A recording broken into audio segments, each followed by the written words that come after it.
நண்பன்ல ஏதுடா நல்ல நண்பன், கெட்ட நண்பன்ங்கிற மாதிரி, பேயில என்னடா நல்ல பேய், கெட்ட பேய். அப்படிதான் உங்கள மாதிரியும் நானும் நெனச்சுக்கிட்டு இருந்தேன். இந்த ஸ்டோரிய எனக்கு Instagramல வளர்மதி அப்படிங்கிற பொண்ணு அனுப்புறதுக்கு முன்னாடி வரைக்கும். அது மட்டும் இல்ல, இந்த ஸ்டோரியில வந்து ஏகப்பட்ட ட்விஸ்ட் அண்ட் டர்ன்ஸ் இருக்குதுங்க. 10 நாளுக்கு அப்புறமா ஒரு கோஸ்ட் ஸ்டோரி வருது.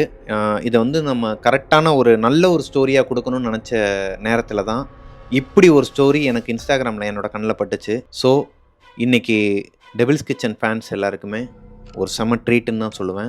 1990ல பழனிக்கு பக்கத்துல இருக்கிற ஒரு கிராமத்துல நடந்த ஒரு திகிலான, சிலிர்க்க வைக்கிற ஒரு உண்மை சம்பவத்த பத்தி தான் இன்னைக்கு நம்ம ஷோல பார்க்க போறோம். Welcome to our show devil's kitchen.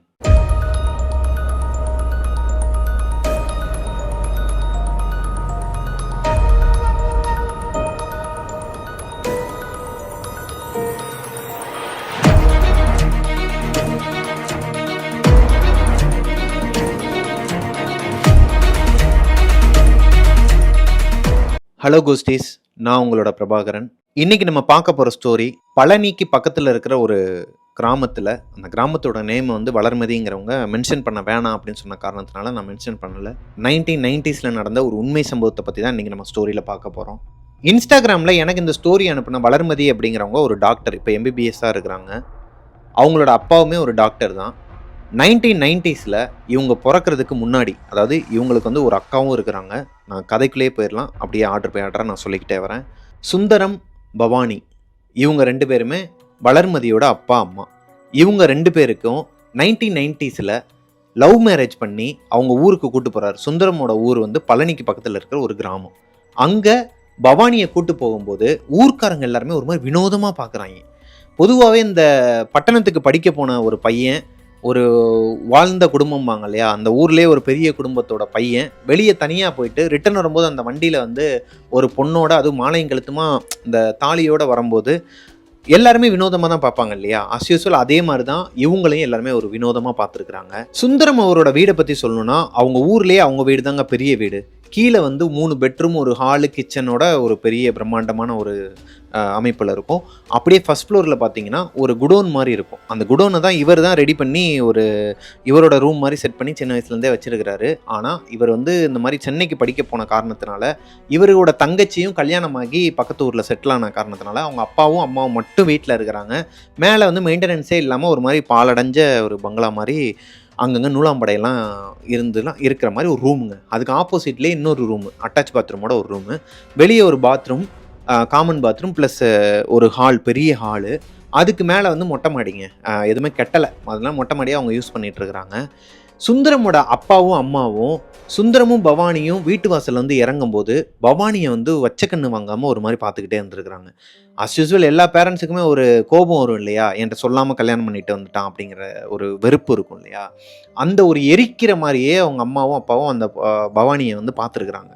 இருந்தாலும் சுந்தரம் வந்து அவங்க காலில், 2 பேரோட காலில் வந்து கீழே விழுந்த உடனேயும் ஒரு கட்டத்துக்கு மேலே 2 பேருமே சமாதானம் ஆயிடுறாங்க. ஏன்னா இவர் வந்து ஒரே கேஸ்ட்டில் பொண்ணு எடுத்துருக்கிறாரு. சொல்லாமல் கொள்ளாமல் லவ் மேரேஜ் பண்ணியிருந்தாலும் 2 பேருமே ஒரே கேஸ்ட்டுன்னு தெரிஞ்சதுக்கப்புறமா அவங்க வீட்டில் ஏற்றுக்கிறாங்க. இப்போது சுந்தரம் வந்து அவரோட பெட்ரூம்க்கு மேலே கூட்டு போகிறாரு பவானியை. மேலே கூட்டு போகும்போது அவரோட ரூமே எப்படி இருக்குது, அந்த ஃபர்ஸ்ட் ஃப்ளோரே எப்படி இருக்குன்னா மெயின்டெனன்ஸே இல்லாமல் இருக்கிற காரணத்தினால சுந்தரமோட அப்பாவும் அம்மாவும், நீங்கள் 2 பேர் கீழே தங்கிக்கோங்க, நான் ரெடி பண்ணி தந்துடுறேன், மேலே வேணாம் அப்படிங்கிற மாதிரி அழுத்தமாக சொல்கிறாங்க. இவர் வந்து அதை புரிஞ்சிக்காம, இல்லை நான் வந்து என்னோடய ரூம் மேலே தான் இருக்குது, அதை நீங்கள் மெயின்டைன் பண்ணலனாலும் பரவாயில்ல, நான் போய் க்ளீன் பண்ணிடுறேன்னு சொல்லிட்டு ஃபஸ்ட்டு அவங்க ஒய்ஃபை கூப்பிட்டு போய் காட்ட போகிறாரு. ஏன்னா அவர் சின்ன வயசுலேருந்தே வளர்ந்த ஒரு வீடு, லவ் பண்ண ஒரு பொண்ணு, வீட்டுக்கு கூப்பிட்டு வந்தால் எல்லாருமே காட்டுவாங்களே, இங்கே தான் நான் வந்து இந்த ரூம் தான் என்னோடய ரூமு, இதுதான் என்னோடய இதுன்னு சொல்லி அவங்களோட மெமரிஸ் எல்லாம் வந்து ஷேர் பண்ணுறதுக்காக மேலே கூப்பிட்டு போகிறாருங்க. மேலே கூட்டு போகும்போது இதுக்கப்புறம் வந்து நம்மளோட வாழ்க்கையே வந்து இங்கே தான் வாழ போகிறோம், நம்ம அப்பா அம்மா வந்து ஏற்றுக்க மாட்டாங்கன்னு நினச்சேன், ஆனால் இவ்வளோ சீக்கிரம் கன்வின்ஸ் ஆவாங்கன்னு நான் கொஞ்சம் கூட எதிர்பார்க்கல, இதுக்கப்புறம் நம்ம வாழ்க்கையே வந்து பிரைட்டாக இருக்க போகுது, நம்ம ஃப்யூச்சர் வந்து சூப்பராக இருக்க போகுதுன்னு சொல்லிட்டு கதவை ஓப்பன் பண்ணால் உள்ளேருந்து கிட்டத்தட்ட ஒரு 20-30 வௌவாலுங்க படப்படன்னு ஒரு மாதிரி அடிச்சு பறக்க ஆரம்பிச்சு ஒரு மாதிரி கத்திக்கிட்டே போயிருக்குது, படத்துலலாம் பார்க்குற மாதிரி. இப்போ பவானிக்கு வந்து ஒரு மாதிரி தூக்கி போடுது. ஏன்னா அவங்க இந்த மாதிரிலாம் பார்த்தது கிடையாது. அவங்க வந்து ஒரு ரிச்சான குடும்பத்தில நல்லா வளர்ந்த ஒரு பொண்ணு. இவங்களும் ரிச்சான குடும்பம் தான். ஆனா இந்த மாரி ஒரு அனுபவம்லாம் அவங்களுக்கு இல்ல. இந்த வௌவால பார்க்கறது. ஏன்னா அந்த ரூம் பார்த்தீங்கன்னா, அவரு ஓப்பன் பண்ண உடனேயும் ஒரு மாரி நூலாம்படையா ஆகி, இந்த சந்திரமுகி அறை இருக்கும் பார்த்துருக்கீங்களா? ஒரு மாரி நூலாம்படையா ஒரு மாரி அமானுஷ்யமா ஒரு சத்தத்தோட, ஏதோ ஒரு குரலோட, ஏதோ நம்ம பேசுறதே வந்து எக்கோ அடிச்சு, அது அது இல்லாம யாரோ ஒருத்தர் பேசிக்கிட்டே இருக்கிற மாரி ஒரு ஒரு மாரி கேட்டுருக்குதுங்க அந்த ரூம்ல. இப்ப சுந்தரமும், பவானியும் சேர்ந்து இந்த மேல இருக்கிற ஃப்ளோர மொத்தமா கிளீன் பண்ண ஆரம்பிக்கிறாங்க. கிளீன் பண்ணிட்டு இருக்கும்போது, பவானிக்கு பின்னாடி வந்து யாரோ மூச்சு விடுற மாரி இருந்திருக்கு. அ மூச்சு விடுறதுன்னா எப்படி சொல்றது? பின்னாடி நிக்கிற மாரி இல்லங்க. யாரோ கிராஸ் பண்ணி அவங்களே நோட்டம் விட்டா அப்படி இருக்கும். இப்ப நம்ம நிக்கிறோம். நம்ம ஒரு வேலைய பார்த்துட்டு இருக்கும்போது, பின்னாடி வந்து யாரோ ஒருத்தர் நம்மள கிராஸ் பண்ணி போறது, ஒரு ஒரு மூச்சு சத்தத்தோட நமக்கு உணரும்போது எப்படி இருக்கும்? அந்த மாரி இருந்திருக்கு அவங்களுக்கு. சரி நம்ம ஹஸ்பண்ட் தான் வந்து பின்னாடி இங்கிட்டு அங்கிட்டு போயிட்டு இருக்கிறாரு போல. எதனா குப்பையெல்லாம் அள்ளி அள்ளி போய் போட்டுட்டு இருப்பாரு போல அப்படின்னு நினைச்சிட்டு இருந்தவங்களுக்கு, ஒரு அதிர்ச்சியான ஒரு விஷயம் நடக்குதுங்க. அவங்க ஹஸ்பண்டோட சத்தம் கீழ் ஃப்ளோர்ல இருந்து கேட்குது. அவர் எப்ப கீழ போனாருன்னே தெரியல இவங்கள விட்டுட்டு. இவங்க ஒட்டடையெல்லாம் அடிச்சுக்கிட்டு, இவங்களோட வேலைய பார்த்துட்டு இருக்கும்போது, அவர் எப்ப இவங்கள தனியா விட்டுட்டு கீழ போனாருன்னு தெரியல அவங்களுக்கு. திடீர்னு பார்த்தா கீழ இருந்து, "பவானி, ஆ உனக்கு டீ வேணுமா? நான் எடுத்துட்டு வரவா?" அப்படிங்கிற மாரி ஒரு சத்தம் கேட்டிருக்கு. அப்பதான் இவங்களுக்கு ஒரு மாரி பதட்டமாயிருக்கிறாங்க. அப்போ பின்னாடி அவர் இல்லையான்னு சொல்லிட்டு டக்குன்னு திரும்பும்போது, அந்த இடத்துல யாருமே இல்ல. ஆனா யாரோ கிராஸ் பண்ணி போன மாரியே அவங்களுக்கு ஒரு ஃபீல் இருந்திருக்கு. என்னடா இது! எல்லாமே தப்பா இருக்கு. அ எடுத்த உடனே இந்த ரூம்லேருந்து ஃபர்ஸ்ட் ஃப்ளோர்லேருந்து இவ்வளோ வௌவால் போகுது. 20 வௌவால் கிட்ட போகுது, பறக்குது. நம்ம உள்ள போன உடனேயும் தொடச்சிட்டு இருக்கோம். ஹஸ்பண்ட் எப்ப கீழ போனாருன்னே அவங்களுக்கு தெரியல. ஆனா யாரோ அவங்கள கிராஸ் பண்ற மாரி ஒரு உணர்வு இருந்திருக்கு. இப்படி அவங்க யோசிச்சுட்டு இருக்க நேரத்திலேயே மறுபடியும் ஒரு சத்தம் கேட்குது கீழ இருந்து. "பவானி உனக்கு டீயா? காஃபியாடி?" அப்படின்னு சொல்லி கத்துறாரு. "ஆ டீங்க" அப்படின்னு சொல்லிட்டு இவங்க இவங்க வேலைய பார்க்க ஆரம்பிச்சுடுறாங்க. இவங்க வேலைய பார்த்துக்கிட்டு இருக்கும்போது, அவங்க ஹஸ்பண்டோட சுந்தரம் அவரோட ரூம் இருக்கு இல்லையா? அந்த ரூம்குள்ள வந்துட்டு அவர் சின்ன வயசுல விளையாண்ட, அவர் குழந்தையா இருக்கும்போது விளையாண்ட அந்த குதிரை பொம்மை இருக்கும் இல்லையா? அந்த குதிரை பொம்மை வந்து சாஞ்சு கீழ விழுகிற சத்தம் கேட்குது இவங்களுக்கு. என்னடா இது ஏதோ சத்தம் அதிகமா கேட்குதுன்னு சொல்லிட்டு டக்குன்னு உள்ள போய் பார்த்தா, அங்க வந்து அந்த குதிரை பொம்மை வந்து கீழ விழுந்து கிடக்கு. அவங்க அந்த விண்டோவையோ, இல்ல இங்க இந்த ஃபேனையோ எதையுமே ஆன் பண்ணல. ஏன்னா ஒதுக்கிக்கிட்டு தான் இருக்கிறாங்க. ஃபுல்லா கிளீன் பண்ணிட்டு தான் இருக்கிறாங்க. எப்படி வந்து அந்த பொம்மை கீழ விழுந்திருக்கும்? அப்படிங்கிற மாரி அவங்க பார்த்துக்கிட்டே இருந்திருக்கிறாங்க. அப்போ மறுபடியும் அவங்க பின்னாடி, அவங்களுக்கு முதுகுக்கு பின்னாடி யாரோ ஒருத்தர் வந்து அவங்க நின்னு பார்த்துட்டு இருக்கிற மாரி ஃபீல் ஆகுது. உணர்றாங்க. அந்த மூச்சு காத்த உணர்றாங்க. அவங்க ஏதோ ஒண்ணு சொல்றாங்க. யாரோ ஏதோ சொல்ல வர மாரி ஒரு சத்தம் கேட்டிருக்கு. ஒரு மாரி பயந்துகிட்டு கையில இருக்க விளக்கமாறெல்லாம் கீழ போட்டுட்டு, ஒரு மாரி வேர்த்து கொட்ட ஆரம்பிச்சிருக்கு. ஏன்னா பின்னாடி சத்தம் அதிகமாகுது. "நான் சொல்றத கேளு. நீ வந்து தப்பான முடிவு எடுத்திருக்க. நான் சொல்றத கேளு." அப்படிங்கிற மாரியே ஒரு குரல். ஒரு அமானுஷ்யமான குரல்ல பின்னாடி சத்தம் அதிகமாக இவங்களுக்கு கை கால்லாம் நடுங்க ஆரம்பிச்சிருக்கு. வேர்த்து கொட்டியிருக்கு. ஒரு மாரி கத்த ஆரம்பிக்கலான்னு சொல்லிட்டு அந்த குரல் கிட்டக்க நெருங்குது அவங்கள. கிட்டக்க நெருங்கும்போது பார்த்தா டக்குன்னு அவங்க ஹஸ்பண்ட் கட்டிப்பிடிச்சு, "என்னடி பயந்துட்டியா?" அப்படின்னு சொல்லியிருக்கிறாங்க. "ஏங்க இந்த மாரிலாம் விளையாடாதீங்க. எனக்கு சும்மாவே ஒரு மாரி ஏதோ ஏதோ ஒரு மாரி இருக்கு. நெகட்டிவா ஃபீல் ஆகுது" அப்படின்ட்டுருக்காங்க. அதுக்கு சுந்தரம் சொல்லியிருக்காரு, "இல்லம்மா, இது நான் பரம்பரையா இங்க நாங்க தங்கிட்டு வர வீடு. இது நான் சின்ன வயசுலேருந்தே வாழ்ந்து வந்த வீடு, ரூமு. இங்க வந்து உனக்கு அந்த மாரிலாம் எதுவும் அமானுஷ்யமாலாம் நீ எதுவும் ஃபீல் பண்ண மாட்ட. அது உன்னோட கற்பனையா இருக்கும்." அப்படிங்கிற மாரி சொல்லிடுறாரு. புதுசா நீ உங்க அப்பா, அம்மாவ விட்டுட்டு இப்ப தனியா வந்திருக்க இல்லையா? அதுவும் நான் வேற உன்ன தனியா இங்க விட்டுட்டு கீழ போயிட்டேன். உனக்கு அப்படிதான் தோணும்.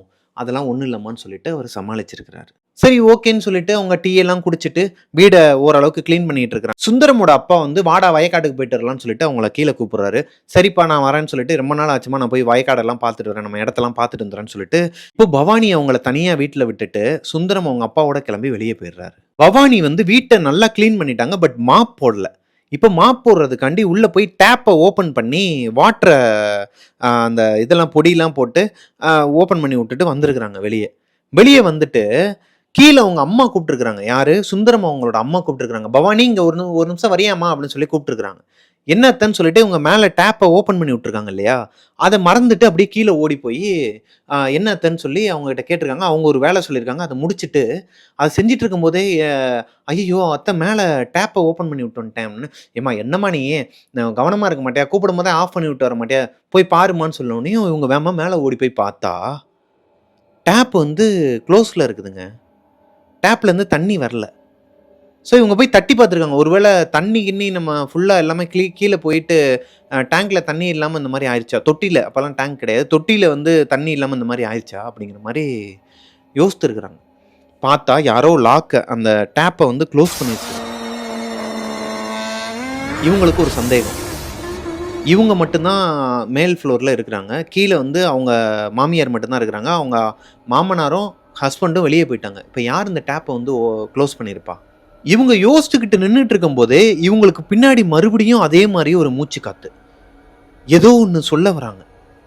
ஏதோ ஒரு விஷயம் வந்து சொல்ல வராங்க. அது வந்து இவங்க நல்லா உன்னிப்பாக கேட்குறாங்க. ஆனால் அது ஏதோ ஒன்று பேசுது, அவங்கக்கிட்ட பேசுது. மறுபடியும் அவங்க ஹஸ்பண்ட் தான் வந்துட்டாங்களா, இல்லை அவங்க மாமியார் பின்னாடி வந்து நிற்கிறாங்களா, குடும்பத்தோட இதே வேலையான்னு சொல்லிட்டு டக்குன்னு திரும்பி பார்த்தா அங்கே யாருமே இல்லை. அந்த ரூமில் யாருமே இல்லை. ஆனால் அந்த குதிரை பொம்மை இருக்கு இல்லையா, அந்த கீழே விழுந்துச்சுல முதல்ல, அது ஆடிக்கிட்டு இருக்கு. காற்று அதை யாரோ அது மேலே உட்காந்துருந்தா எப்படி இருக்கும், உட்காந்துட்டு எந்திரிச்சா எப்படி இருக்கும், அந்த மாதிரி ஆடிக்கிட்டு இருக்கு. உட்காந்து எந்திரிச்சோடனே ஒரு ஆட்டம் ஆடலாம், அந்த மாதிரி ஆடிக்கிட்டு இருந்திருக்கு. இப்போ பவானிக்கு ஒரு விஷயம் தெரிய வந்துருச்சு. இந்த வீட்டில் ஏதோ ஒரு விஷயம் இருக்குது, ஏதோ ஒரு அமானுஷ்யம் இருக்குது. இதை எப்படியாவது சுந்தரத்துக்கிட்ட சொல்லிட்டு நம்ம கீழேயே போயிடலாம். ஏன்னா இவங்க 2 பேரும் கல்யாணம் ஆகி கீழே வந்தாங்க இல்லையா, அவங்க வீட்டில் ஏற்றுக்கிட்டதுக்கப்புறமா கீழே அவங்க அப்பா சொல்லியிருக்கிறாரு, சுந்தரம் அவங்களோட அப்பா சொல்லியிருக்கிறாரு, மேல் ஃப்ளோரை வேணால் வாடகைக்கு விட்டுறலாம், கீழேயே எல்லாரும் தங்கிக்கலாம்ப்பா. நீ என்ன தான் டாக்டருக்கு எம்பிபிஎஸ் அதுன்னு படித்து நீ போனாலும், மேல் படிப்புக்கு போகிறது அது ஒரு பக்கம் இருந்தாலும், அப்பாவாக ஒரு கடமையை நான் வந்து உனக்கு கொடுக்கணும், மேல் ஃப்ளோரை வாடகைக்கு விட்டு அதை நீ எடுத்துக்க, மந்த்லி வந்து நீ பொண்டாட்டி கையிலேயே அதை ஒப்படைச்சிடுறோம் அப்படிங்கிற மாதிரி சொல்லியிருக்கிறாங்க.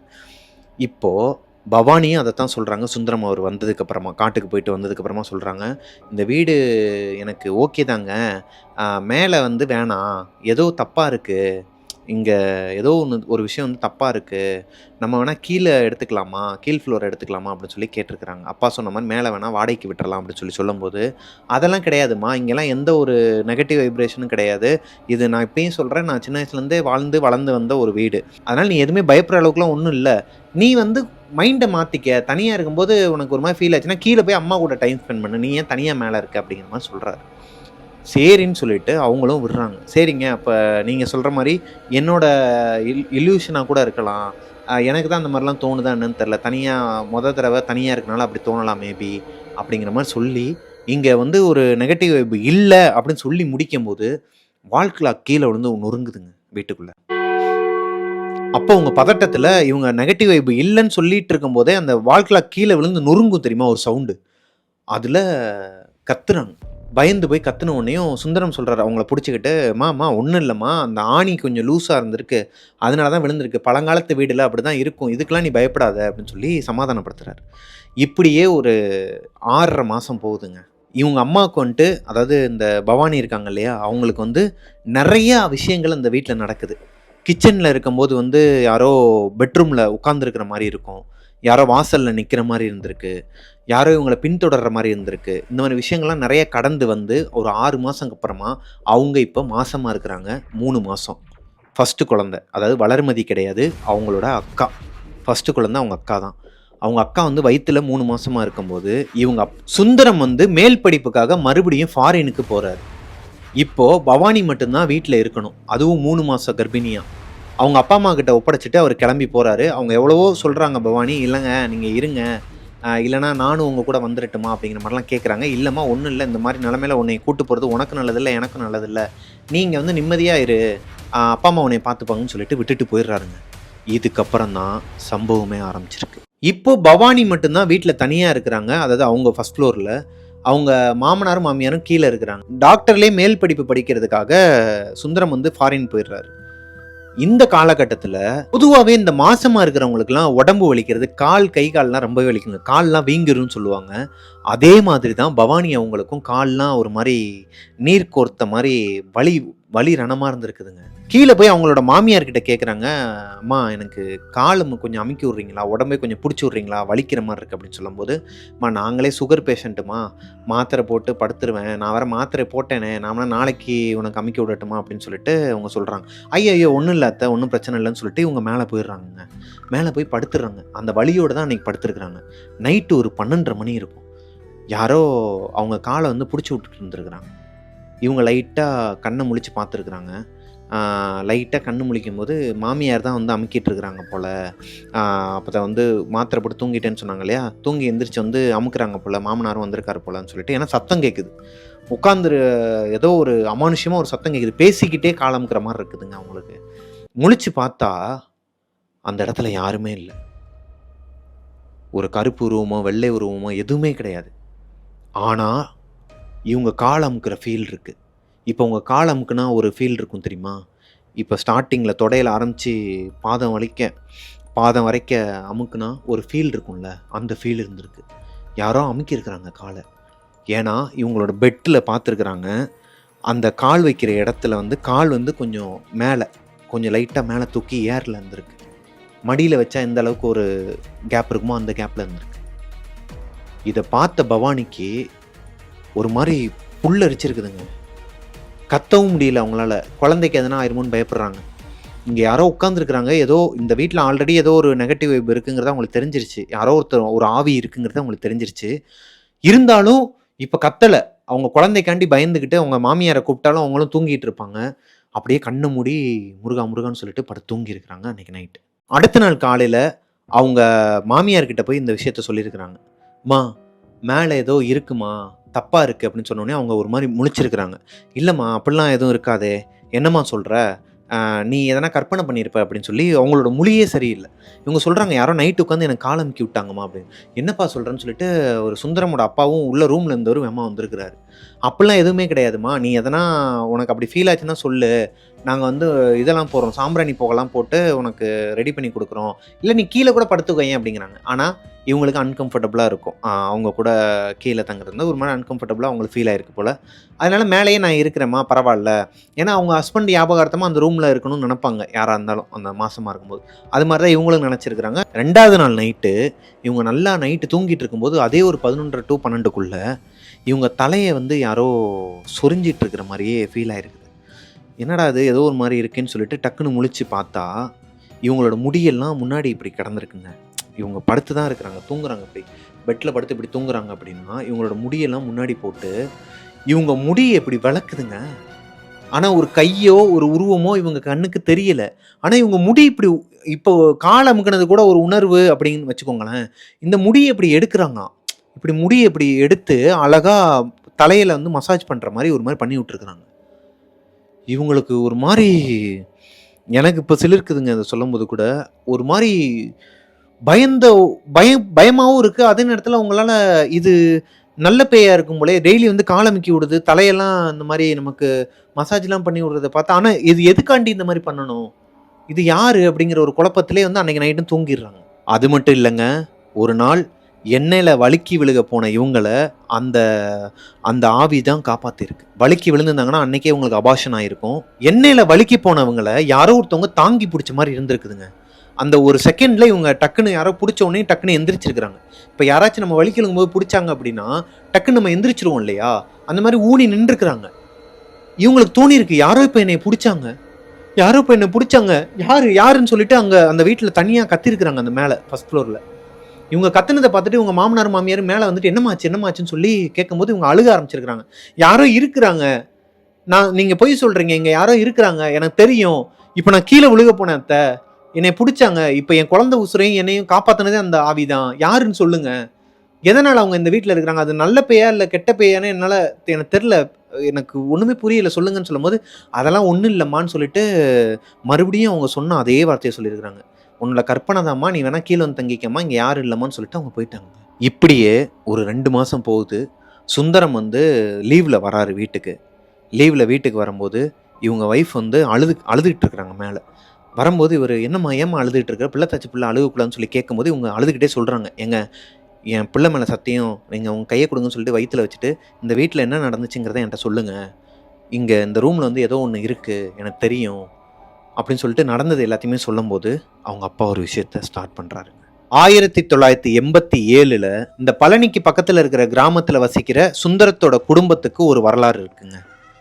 சுந்தரத்தோட குடும்பத்தில் சுந்தரமோட அப்பா, அம்மா, ஒரு தங்கச்சி வந்து வெளியே, சுந்தரம் அவரோட தங்கச்சி வந்து வெளியூரில் பக்கத்து ஊர்லேயே வந்து கல்யாணம் பண்ணி செட்டில் ஆயிட்டாங்கன்னு சொன்னேன் இல்லையா. சுந்தரம் அவருக்கு இன்னொரு தங்கச்சி இருந்திருக்கிறாங்க.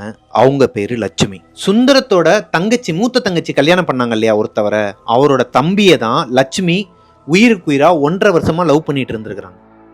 இந்த விஷயம் வீட்டுக்கு தெரியாது. ஸோ அக்கா வந்து அவங்க லவ் பண்ணவரோட அண்ணனை கல்யாணம் பண்ணிட்டாங்க. அப்போ நமக்கு வந்து எந்த ஒரு தடங்களும் இருக்காது, நம்ம வந்து அழகா அவரையே கல்யாணம் பண்ணிக்கலாம், வீட்டில் சொல்லலாம்னு சொல்லிட்டு அவங்க கல்யாணம் நடந்ததுக்கு அப்புறமா, அவங்க அக்காவுக்கு கல்யாணம் நடந்ததுக்கு அப்புறமா லட்சுமி வந்து வீட்டில் அவங்க அப்பா கிட்ட ஓப்பன் அப் பண்ணுறாங்க. அப்பா, நான் வந்து இந்த மாதிரி அவரை தான் லவ் பண்ணுறேன், நீங்கள் கல்யாணம் பண்ணி வச்சிங்க இல்லையா, அவரோட தம்பியை தான் வந்து நான் லவ் பண்ணுறேன், அவருக்கே என்னையும் கல்யாணம் பண்ணி வச்சிருங்கப்பா, நாங்கள் 2 பேரும் ஒரே வீட்டில் சந்தோஷமாக இருக்கிறோம்னு சொல்லி கேட்கும்போது, இவங்க அப்பா ஆல்ரெடி இவங்க சொந்தத்தில் வேற ஒருத்தருக்கு கமிட்மெண்ட் கொடுத்து வச்சிருக்கிறாரு. அதன் அடிப்படையில் அதுவும் அவரோட கேரக்டரேஷன் பிடிக்காது. அண்ணனுக்கு வந்து எந்த பழக்கமும் கிடையாது, ஆனால் தம்பிக்கு வந்து சில பழக்க வழக்கங்கள்லாம் இருந்தனால இவங்க அப்பா வந்து இந்த பாருமா லட்சுமி, உனக்கு வந்து நாங்கள் கல்யாணம் பண்ணி வைக்க முடியாது, நான் கையை நீட்டுறவனுக்கு தான் நீ கழுத்தை நீட்டணும்னு சொல்லி ரொம்ப கொடுமைப்படுத்திருக்கிறாங்க. இது எல்லாமே இவங்க அண்ணனுக்கு தெரியாது, அதாவது சுந்தரமுக்கு தெரியாது. அப்போ தான் சுந்தரம் வந்து சென்னையில் படிச்சுட்டு இருக்கிற நேரத்தில் தான் இதெல்லாம் அவங்க வீட்டில் நடந்திருக்கு. இவங்களை அந்த லட்சுமிங்கிறவங்கள வந்து கொடுமைப்படுத்திருக்கிறாங்க. வீட்டில் ஹவுஸ் அரெஸ்ட் பண்ணி வைக்கிறது, அவங்கள அந்த ரூம்லேயே அடைச்சி வைக்கிறது, அவங்க கிட்ட யாருமே பேச மாட்டாங்களாம். வீட்டை ஹவுஸ் அரெஸ்ட் பண்ணி வைக்கிறாங்க இல்லையா, வெளியே வந்தாலுமே, ரூமை தாண்டி வெளியே வந்தாலுமே அவங்க அம்மா பேச மாட்டாங்களாம். லட்சுமி அவங்களோட அம்மா வந்து பேச மாட்டாங்க, அப்பாவும் பேச மாட்டாங்க, மூஞ்சி கட்டவே மாட்டாங்களாம். அவங்களுக்கு ஒரு பைத்தியம் பிடிச்ச மாதிரி இருந்திருக்குதுங்க, யாருமே பேச மாட்டீங்க. அந்த காலத்துலலாம் வந்துட்டு கம்யூனிகேஷனும் வந்து ரொம்ப கம்மிங்கிறனால அவங்களால அவங்க லவ்வர்கிட்டையுமே வந்து கான்டாக்ட் பண்ண முடியல. அவங்க லவ்வர் வீட்டில் வந்து கேட்கும்போது சென்னைக்கு போயிட்டாங்கன்னு சொல்லி பொய் சொல்லியிருக்கிறாங்க. ஆனால் இவங்க மேலே தான் ரூமில் தான் இருந்திருக்கிறாங்க, இவங்களுக்கு கேட்குது, ஆனால் எல்லாத்தையுமே மறைச்சிருக்கிறாங்க. இதுக்கு இடைப்பட்ட காலத்துல நம்ம சுந்தரம் வந்து அப்பப்ப லீவுக்கு வீட்டுக்கு வந்திருக்கிறாரு. அப்போ அவங்க தங்கச்சி வந்து லட்சுமி வந்து அவர்கிட்ட சொல்றதுக்கு ட்ரை பண்ணியிருக்கிறாங்க. அண்ணா, வீட்டில் வந்து இந்த மாதிரி கொடுமை பண்ணுறாங்க, நான் வந்து லவ் பண்ணுறேன் அவரை, நீ தான் எங்களை சேர்த்து வைக்கணும் அப்படின்னு சொல்லி சொல்லும்போது, மா பிரச்சனையே கிடையாது, நான் இருக்கேன், உன்னை வந்து நான் சேர்த்து வச்சிடறேன், இப்படியே சேர்த்து வச்சிடறேன், கொஞ்சம் வெயிட் பண்ணு, நான் டாக்டரேட் மட்டும் முடிச்சிட்டேன்னா அது வரைக்கும் நீ கொஞ்சம் பொறுமையாக இருக்கணுமா அப்படின்னு சொல்லி வச்சிருக்கிறார். முடிச்சதுக்கப்புறம் நான் கேரண்டியாக நான் வந்து உனக்கு வாக்கு கொடுக்குறேன், உங்கள் கல்யாணத்தை நான் தான் நடத்தி வைப்பேன், அது வரைக்கும் தயவு செஞ்சு அமைதியாக இருமா, அப்பா அம்மா கிட்டேயும் மூஞ்சி காட்டாத, எனக்கு விருப்பம் இல்லைன்னு சொல்லிட்டு நீ விட்டுரு, இப்போதைக்கு விட்டுரு அப்படின்னு சொல்லும்போது அவங்க சொல்கிறாங்க, இல்லைண்ணா நான் விருப்பம் இல்லை, நீங்கள் பார்த்த மாப்பிள்ளையே நான் கல்யாணம் பண்ணிக்கிறேன்னு சொன்னால் அடுத்த முகூர்த்தத்திலே கல்யாணத்தை வச்சுருவார் அப்பா, நான் என்னென்ன பண்ணுறதுன்னு சொல்லி கேட்கும்போது, இதுக்கு ஒரு சொல்யூஷன் இருக்குமா, நீ பொறுமையாரு, நான் பார்த்துக்கிறேன்னு சொல்லிட்டு அவர் அப்படியே விட்டுறாருங்க சுந்தரம். அவர் கிளம்பி ஊருக்கு போயிடுறாரு. அடுத்த நாள் வந்து இவங்க வீட்டில் ஒரு சம்பவம் நடக்குது. இவங்க வீட்டில் பொதுவாகவே இவங்களோட மூத்த தங்கச்சி இருக்காங்க இல்லையா, இந்த லட்சுமியோட அக்கா இருக்கிறாங்க இல்லையா, கல்யாணம் பண்ணவங்க, அவங்களுக்கு ஒரு குழந்தை இருக்குது, ஒரு ஆம்பளை பையன், 3 வயசில் ஒரு பையன் இருக்கிறான். அந்த பையன் வந்து இவங்க வீட்டுக்கு கூட்டு வருவாங்களாம். இவங்க வீட்டுக்கு கூட்டு வரும்போது இவங்க கூட இவங்களோட ஒரே ஒரு பொழுதுபோக்குனா அந்த பையன் மட்டும்தான். இவங்க அக்காவோட பையன் மட்டும்தான் இவங்களோட பொழுதுபோக்கு. அவங்ககிட்டையும் பேசி சிரித்து விளாடுறது, பால்லாம் தூக்கி போட்டு விளாடுறது, இந்த மாதிரிலாம் பண்ணிகிட்டு இருப்பாங்களாம். அந்த பையன் தத்தக்க பத்தக்க லைட்டாக பேசுகிற வயசு தான். சித்தி சித்தின்னு சொல்லி உயிரே விடுவானாம். அந்த மாதிரி ஒரு பாண்ட் அவங்களுக்குள்ளே இருந்திருக்கு. ஒரு நாள் இவங்க வீடே வெறிச்சோடி இருந்திருக்கு, மேலே சத்தமே இல்லை. இவங்க அக்கா வந்து அவங்க பையனை கூப்பிட்டுட்டு வீட்டுக்கு வந்திருக்கிறாங்க. அவங்க அம்மா கிட்ட வந்து அவங்க அக்கா கேட்குறாங்க, எங்கம்மா லட்சுமி சத்தத்தையே காணோம், மேலே தான் இருப்பா, போய் பாரு அப்படிங்கிற மாதிரி அவங்க சொல்லியிருக்கிறாங்க. இந்த பையன் இருக்கிறான் இல்லையா, இந்த சின்ன பையன் இருக்கான் இல்லையா, அவன் வந்து மாடிக்கு ஏறி வந்து சித்தி சித்தி அப்படியே சொல்லிக்கிட்டே உள்ளே வரான். ஏதோ ஒரு சத்தம் மட்டும் கேட்குது அவனுக்கு, டக் டக் டக் டக்குன்னு ஏதோ ஒரு சத்தம் மட்டும் கேட்குது. இந்த பிஞ்சு குழந்த மேலே தனியாக தான் வருது. அவங்க அம்மா கிட்ட அவங்க அக்கா கீழே பேசிக்கிட்டு இருக்கிறாங்க. அந்த குழந்த வந்து எங்கடா சத்தம் கேட்குதுன்னு சொல்லி கொஞ்சம் கொஞ்சமாக நடந்து வரும்போது, சுந்தரம் அவரோட ரூம் இருக்கு இல்லையா, அந்த நான் சொன்ன பழைய பொருட்கள்லாம் போட்டு வைப்பாங்க, குடோன் மாதிரி யூஸ் பண்ண அந்த சின்ன ரூமில் லட்சுமி தூக்கு மாட்டி துடிச்சிக்கிட்டு இருக்கிறாங்க. சாக போகிறாங்க. இன்னொரு 2 நிமிஷத்தில் அவங்க இறக்க போகிறாங்க. அவங்க கண்ணெலாம் பிதுங்கி ஒரு மாதிரி துடிச்சிட்டு இருக்க நேரத்தில் இந்த குழந்தை அவங்கள பார்த்துக்கிட்டு இருக்கு. சித்தி சித்தி கீழே வா சித்தி, எதுவும் பண்ணாத சித்தி, வா சித்தி, என்னாச்சு சித்தி உனக்கு, கீழே வா சித்தி, வா சித்தின்னு சொல்லிட்டு அந்த பிஞ்சு குழந்தை கூப்பிட்டுக்கிட்டே இருந்திருக்குதுங்க. இவங்க அந்த குழந்தைய பார்த்த மணிக்கவே துடிச்சு ஒரு மாதிரி கண்ணெல்லாம் பிதுங்கி செத்துட்டாங்க. கீழே இருந்து அவங்க அக்கா மேலே குழந்தை ரொம்ப நேரம் ஆச்சுன்னு சொல்லிட்டு தூக்கம் வந்தப்போ அவன் ரொம்ப நேரமாக அந்த ரூமை பார்த்த மணிக்கு ஒரு மாதிரி அரண்டு போய் நின்றுட்டே இருந்திருக்கிறான். ஏன் சித்தி இப்படி பண்ண, என்கிட்ட சொல்லியிருக்கலாம்ல, ஏன் இப்படி பண்ண அப்படிங்கிற மாதிரி அந்த மழலையில் பேசிகிட்டு இருக்கும்போது, ஏய் என்னடா சித்திக்கிட்ட என்னடா பேசிகிட்டு இருக்குன்னு சொல்லிட்டு இவங்க அந்த லட்சுமி அவங்களோட அக்கா போயிருக்கிறாங்க. அந்த குழந்தைய இப்படி விளக்கிட்டு அங்கிட்டு பார்த்தா அவங்க தூக்கு மாட்டி இறந்து ஒரு மாதிரி ரொம்ப கோரமாக இருந்திருக்கிறாங்க. பார்த்தோன்னே அலறி அடித்து அந்த குழந்தையோட கண்ணை மூடிட்டு கீழே கூட்டு போயிட்டு வீட்டில் போய் சொல்லியிருக்கிறாங்க. அவங்க அப்பா அம்மா 2 பேரும், லட்சுமி அவங்களோட அப்பா அம்மா 2 பேருமே செம்ம கடுப்பாக இருக்கிறாங்க. குழந்தை முன்னாடி இப்படி தூக்கு போட்டு செத்துட்டா, காதலுக்காண்டி இப்படி எங்களோட கௌரவத்தையே கெடுத்துட்டா, நான் வந்து ஒருத்தருக்கு வாக்கு கொடுத்து வச்சுருந்தேன், இப்படி பண்ணிட்டா அவன் அந்த மூதேவிக்கு வந்து இந்த வீட்டில் எந்த சடங்கும் கிடையாது, அவளை எடுத்துகிட்டு போய் எரி, இல்லைனா எங்கேயா தூக்கி போடு அப்படிங்கிற மாதிரி அவங்க அப்பா அம்மா சொல்லியிருக்காங்க. அவங்க அக்காவும் அவங்களோட ஹஸ்பண்டும் அவங்க லவ் பண்ணாங்க இல்லையா, அவர் வந்து இவங்களுக்கு சடங்கு எதுவுமே பண்ணலை. அந்த டைமில் வந்து இவங்களை அப்படியே கொண்டு போய் எரிச்சிருக்கிறாங்க. எந்த சடங்கும் செய்யலை. பெற்றவங்க எந்த சடங்கும் செய்யாமல் அப்படியே கொண்டு போய் சுடுகாட்டில் அவங்கள எரிச்சிட்டாங்க. இப்போது அவங்க தூக்கு போட்டு இறந்த அவங்க அண்ணனோட ரூமில் ஒரு லெட்ரு எழுதி வச்சுட்டு செத்துருக்குறாங்க. அதை அவங்க அந்த லட்சுமியோட அக்கா வந்து எடுத்து வச்சுருக்கிறாங்க, எடுத்து படிச்சிருக்கிறாங்க. அவங்க அண்ணனுக்காண்டி வெயிட்டிங். அவங்க அண்ணனுக்கு விஷயம் போய் அவர் வந்து பார்த்து என்னாச்சு ஏதுன்னு சொல்லி கேட்கும்போது இந்த மாதிரி இறந்துட்டான்னே அவரால் அதை தாங்கிக்க முடியல. அவரோட ரூமில் தான் இறந்தாங்கன்னொடனே அந்த ரூம்லேயே வந்து உட்காந்து அழுதுட்டு இருக்கிறாரு. அப்போது அவங்க தங்கச்சி வந்து பெரிய தங்கச்சி வந்து கொடுக்குறாங்க, இந்தாங்க அந்த லெட்டரில் வந்து லட்சுமி ஒரு விஷயத்தை எழுதி வச்சிருக்கிறா, என்னன்னு படிங்க அப்படின்னு சொல்லி கேட்கும்போது அந்த லெட்டரில் என்ன எழுதியிருக்கு அப்படின்னா, நான் எங்கேயும் போகலைன்னா என்னால் நீங்கள் யாருமே வந்து மனசு கஷ்டப்பட வேணாம், எல்லாரையுமே வந்து நான் ரொம்ப கஷ்டப்படுத்துகிறேன்னு நினைக்கிறேன், அம்மாவையும் அப்பாவையும். எனக்கே ஒரு மாதிரி சங்கட்டமாக இருக்குது. என்னோட காதல் வந்து ஜெயிக்கணும் இது பண்ணணும்னு சொல்லிட்டு நான் உங்கள் எல்லாரையுமே வந்து அவமானப்படுத்த விரும்பலை. நீங்கள் எல்லாருமே நல்லா இருங்க, உங்கள் யாருமே நான் இதுக்கப்புறம் நான் டிஸ்டர்ப் பண்ண மாட்டேன், நான் வந்து தூக்கு மாட்டி இறந்து போகிறேன், ஆனால் நான் உங்கள் கூட தான் இருப்பேன், உங்கள் யாரையுமே விட்டு போக மாட்டேன், உங்கள் கூடயே தான் இருப்பேன், இப்படிக்கு லட்சுமி எழுதி வச்சுட்டு இறந்துருக்குறாங்க. இதை பார்த்தோன்னே அவங்க அண்ணன் அழுது ரொம்ப ஒரு மாதிரி வெக்ஸ் ஆகி அந்த ரூம்லேயே தான் தங்கியிருக்கிறாரு. அன்னைக்கு நைட்டு அந்த குடோன் ரூமில் ஒரு சத்தம், ஒரு பொண்ணு அழுகிற சத்தம் கேட்டிருக்கு. அவங்க அப்பா அந்த சுந்தரம் அவருக்கு யார் அதுன்னு சொல்லிட்டு எந்திரிச்சு அவரும் அந்த அழுத ஒரு இதோட தான் படுத்திருக்கிறாரு. டக்குன்னு எந்திரிச்சு பார்க்கும்போது இந்த ரூமோட மூளை இருக்கும் இல்லையா, அங்கே அந்த பொண்ணு சாகும்போது ஒரு தாவணி போட்டு இறந்துருப்பாங்க இல்லையா, அதே சேம் காஸ்டியூமில் அந்த பொண்ணு உட்காந்து அழுதுகிட்டு இருந்திருக்குங்க. கருப்பு உருவம் வெள்ளை உருவம்லாம் கிடையாது, அந்த பொண்ணே உட்காந்து அழுதுகிட்டு இருந்திருக்கு அந்த இடத்துல. லட்சுமின்னு இருக்கிறாரு. அந்த பொண்ணு வந்து தலையை கீழே குனிஞ்ச மாதிரியே, அண்ணா என்னை மன்னிச்சிருங்கண்ணா, நீங்கள் வந்து என்னை வெயிட் பண்ண சொன்னீங்க, ஆனால் என்னால் முடியலை, என்னால் யாரும் கஷ்டப்பட வேணான்னு சொல்லிட்டு தான் நான் இறந்துட்டேன், என்னை மன்னிச்சிருங்கண்ணான்னு சொன்னமோ, அம்மா இவருக்கு வந்து ஒரு மாதிரி பயம் கலந்த பாசம் அன்பு. அவர் என்னங்க பண்ணுவார் மனுஷன் அந்த இடத்துல, லட்சுமி இது நீ தானம்மா அப்படின்னு சொல்லி அவர் கேட்கும்போது இப்படி பார்த்துருக்குறாங்க. தூக்கு போட்டு இறந்தவங்களோட கண்ணு பார்த்துருக்கீங்களா, பிதுங்கி வெளியே இருக்கும், நாக்குலாம் தொங்கும் இல்லையா, அதே மாதிரியே இருந்திருக்குதுங்க அவங்களோட முகம். பார்த்து அலறி அடிச்சு கத்திட்டு கீழே ஓடி இருக்கிறாருங்க. அந்த மாடிப்படியில் உருண்டு விழுந்துருக்கிறாரு கீழே. அம்மா அப்பான்னு சொல்லி கத்திக்கிட்டு கீழே விழுந்துருக்காரு. அவங்க அப்பா அம்மா எல்லாரும் லைட்டை போட்டு எந்திரிச்சு என்னன்னு சொல்லி கேட்கும்போது, லட்சுமி மேலே தான்ப்பா இருக்கிறான்னு சொல்லியிருக்காரு. எல்லாருமே மேலே போய் பார்த்துருக்காங்க, அந்த ரூமில் யாருமே இல்லை. சொல்லியிருக்கிறாங்க, நீ இதே கற்பனையிலேயே இருக்கிறேன்னு நினைக்கிறேன், நீ கொஞ்ச நாள் வெளியூர்லேயே இருப்பா, நீ படிக்கிற இடத்துலேயே அங்கேயே இரு, நீ வராத, இந்த பக்கமே வராதன்னு சொல்லி அனுப்பியிருக்கிறாங்க. அதுக்கப்புறம் தான் அவர் அங்கே போனதுக்கப்புறம் அதுலேருந்து வெளியே வந்து லவ் பண்ணி பவானிங்கிற ஒரு பொண்ணை வந்து லவ் பண்ணி இப்போ அவங்க மேரேஜ் பண்ணி மனைவியாக வீட்டுக்கு கூட்டு வந்து அந்த ரூமில் உட்கார வச்சுட்டு இவர் பாட்டுக்கு தனியாக இப்போ வெளிநாட்டுக்கு போயிட்டார். இப்போ இந்த கதையை கேட்ட உடனேயும் பவானி அவங்களுக்கு வந்து ஒரு மாதிரி கை கால்லாம் உதற ஆரம்பிச்சிருச்சுங்க. ஏன்னா இந்த ரூமில் இருக்கிறது ஒரு குட் ஸ்ப்ரெட்டுன்னே வச்சுக்கோங்க, அவங்களோட தங்கச்சியாகவே இருக்கட்டும், ஆனால் அவங்க ஒரு ஆத்மா, இவங்க மாசமாக இருக்கிற ஒரு பொண்ணு, இந்த மாதிரி ஒரு விஷயங்கள்லாம் பார்த்து பழக்கம் இல்லாத ஒரு பொண்ணு. அவங்க என்ன சொல்லுவாங்க, ஏங்க இதுக்கப்புறம் நான் அந்த வீட்டில் இருக்க மாட்டேன், என்னை வந்து தயவு செஞ்சு நீங்கள் கூட்டு போயிருங்க, சென்னைக்கே கூட்டு போயிருங்க, நான் அங்கேயே வந்துடுறேன்னு சொல்லிட்டு கதறி இருக்கிறாங்க. இல்லைம்மா என்னால் முடியாது, தயவு செஞ்சு என்னை மன்னிச்சிரு, நீ வந்து மேல் ரூம் இல்லாமல் கீழே கூட நீ எடுத்துக்கோ, கீழே கூட இருன்னு சொல்லிட்டு இவர் மறுபடியும் அவங்கள அங்கே விட்டுட்டு ஊருக்கு கிளம்பி போயிருக்கிறாரு. இப்படியே ஒரு 3 மாதம் போகுதுங்க. 3 மாதத்துக்கு அப்புறமா பவானி அவங்களுக்கு வந்து டெலிவரியும் ஆகுது. குழந்தை பிறந்த அன்னைக்கு பவானியோட மாமனார் மாமியாரும் வந்து குழந்தைய தூக்கி பார்க்குறாங்க. அவங்களுக்கு ஒரு அதிர்ச்சி காத்திருக்குதுங்க அந்த இடத்துல. லட்சுமிக்கு இருக்கிற அதே பர்த் மார்க்கோட ஒரு குழந்தை பிறந்திருக்கு பவானிக்கு. இதை பார்த்த உடனேயுமே சுந்தரத்தோட அப்பாவுக்கு கையெல்லாம் நடுங்க ஆரம்பிச்சிருக்கு. புடிமா வச்சிருமான்னு சொல்லிட்டு வெளியே போயிருக்கிறாங்க. பவானிக்கு ஒண்ணுமே புரியல. எதனால இவங்க வந்து குழந்தைய அவாய்ட் பண்ணிட்டு ஹஸ்பண்ட் அண்ட் ஒய்ஃபா 2 பேரும் வெளியே போயிட்டாங்க. அப்படியே லிட்டரலி அவாய்ட் பண்ணிட்டு வெளியே போயிருக்காங்க. ஒரு மாதிரி ஷிவரிங் ஆயிருக்கு அவங்க கை. அவங்க பார்த்துருக்குறாங்க, அவங்க கையெல்லாம் நடுங்கி இருக்கு குழந்தைய வாங்கும்போது. கீழே கொடுத்துட்டு அவங்க வெளியே போயிருக்கிறாங்க.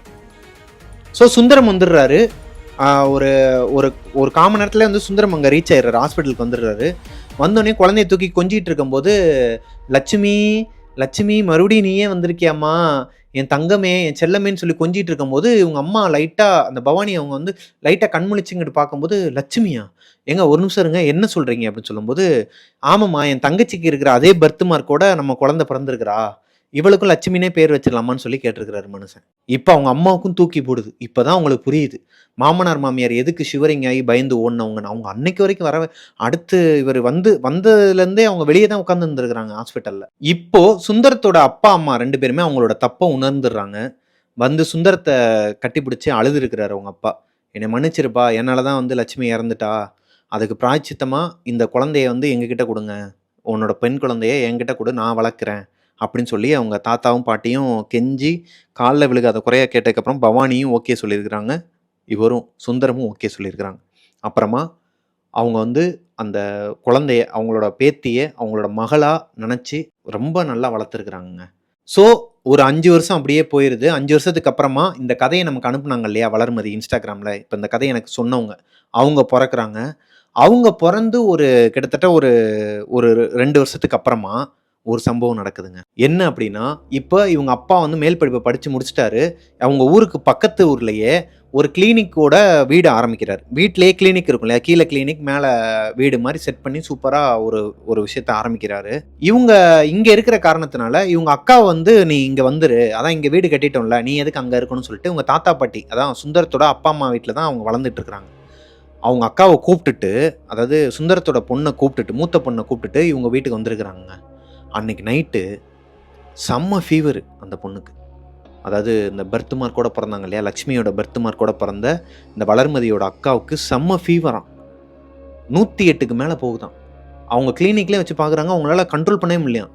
ஒரு கட்டத்துக்கு மேலே அந்த குழந்தை என்ன பண்ணியிருக்குன்னா, எந்திரிச்சு எல்லாரையும் அடிக்க ஆரம்பிச்சிருக்கு. அந்த பொண்ணு வந்து எல்லாரையும் எந்திரிச்சு அவங்க அப்பாவையும் அம்மாவையும் அடிக்க ஆரம்பிச்சிருக்கு. என் அம்மா வீட்டுக்கு கூட்டு போ, என் அம்மா வீட்டுக்கு கூட்டு போ, என் அம்மா வீட்டுக்கு கூட்டு போன்னு சொல்லிட்டு அவங்க அப்பாவை போட்டு அவங்க அம்மாவை போட்டு தலையெல்லாம் பிடிச்சி ஒரு மாதிரி பைத்தியம் மாதிரி பண்ணியிருக்குது. பண்ண உடனே அவங்களுக்கு ஒன்றுமே புரியலை. அவங்க அப்பாவுக்கு லைட்டாக புரிய வருது, அம்மா வீடா, பாட்டி வீடுன்னு தானே இவ சொல்லணும், அம்மா வீடுனா என்ன, எனக்கு புரியலை, ஏதோ தப்பாக இருக்குது, நான் கூட்டு போகிறேன், ஊரில் யாருக்கும் தெரிய வேணாம்னு சொல்லிட்டு அந்த பொண்ணை கூப்பிட்டுட்டு கொண்டு போய் அவங்க தாத்தா பாட்டி, அதான் சுந்தரத்தோட அப்பா அம்மா வீட்லேயே போய் விட்டுருக்குறாருங்க. விட்டுட்டு வந்த அன்னைக்கு நைட்டு அந்த பொண்ணுக்கு வந்து ஒரு சொட்டு காய்ச்சல் கிடையாதாங்க. ஒரு சொட்டு காய்ச்சல் கிடையாதான். அந்த பொண்ணு பாட்டுக்கு நிம்மதியாக தூங்கி இருக்குது. காலையில் எழுந்திரிச்சு அவங்க தாத்தா பாட்டி கூட விளையாண்டுக்கிட்டு, நான் எங்கேயும் போக மாட்டேன், நான் இங்கே தான் இருப்பேன், உங்கள் கூட தான் இருப்பேன் சரியா அப்படின்னு சொல்லி மிரட்டி இருக்குது. அப்போ தான் இவங்க அப்பா வந்து ரியலைஸ் பண்ண ஆரம்பிக்கிறாரு லைட்டாக, இவ வந்து லட்சுமி தான், இவ வந்து லட்சுமியாக இருப்பான்னு நினைக்கிறேன். ஏன்னா லட்சுமி மாதிரி தான் இவ நடந்துக்கிறா, அடம் பிடிக்கிறதா இருக்கட்டும், என்னை அடிக்கிறதா இருக்கட்டும், என் அம்மா வீட்டில் போய் விடுன்னு சொல்கிறதா இருக்கட்டும், எல்லாமே எனக்கு ஒரு மாதிரி அமானுஷமாக இருக்குது, ஏதோ தப்பாக இருக்குது அப்படின்னு சொல்லி இவருக்கு அப்போ தான் புரியுது. அதுக்கு அடுத்த நாள்ல இருந்தே வளர்மதியோட அக்கா, அந்த பொண்ணு இருக்காங்க இல்லையா, லட்சுமி அவங்களோட பர்த் மார்க்கோட பிறந்தாங்கல்ல, அவங்க தாத்தா பாட்டி வீட்டில் தான் வளர ஆரம்பிக்கிறாங்க.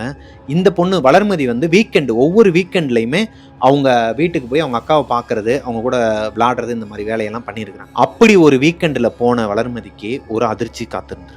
இப்போ இவங்க தாத்தா பாட்டி 2 பேருமே கீழ் வீட்டை வந்து வாடகைக்கு விட்டுறாங்க. 3 BHK இருக்கு இல்லையா, 3 ரூம், அதாவது 3 ரூம் இருக்கனால கீழே இருக்க வீடை வந்து வாடகைக்கு விட்டுட்டு மேலே 2 ரூம் இருக்கிறனால அதுவே அவங்களுக்கு போதுமானதாக இருக்கனால மேலே மட்டும் எடுத்துக்கிட்டு அங்கே இருக்கிறாங்க. அதாவது லட்சுமி தூக்கு போட்டு இறந்தாங்க இல்லையா, அந்த ஃபர்ஸ்ட் ஃப்ளோரில் தான் இவங்க இருக்கிறாங்க.